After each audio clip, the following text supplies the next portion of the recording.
bossing, meron tayo ditong Ford Everest for fog lamp upgrade. Ito po yung napili ni client, ang ating Kion Sondra bi-LED projector. Ito po yung may 2 inches diameter, blazing white with high beam feature. So mga bossing, plug and play na po yan, 100% plug and play, wala pong pinutol, walang binago sa wiring ng unit. Mismo yung bracket mga boss, fit na fit po para po talaga sa unit.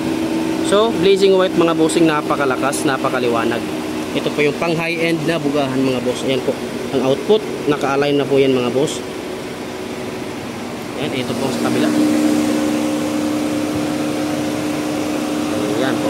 So si bossing galing po pong Butuan, dumayo dito sa Cagayan de Oro para magpa-install, magpa-upgrade ang ating fog lamps. No? So try natin yung high beam mga boss. Ayun.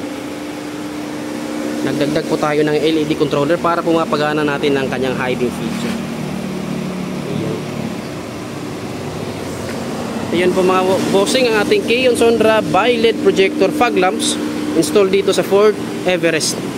Yan po mga bossing, kung gusto nyo magpa-install, magpa-reserve at magpa-schedule ng installation, visit na po kayo sa aming shop dito sa Andres Auto Accessories. Kita-kits po mga bossing. Peace!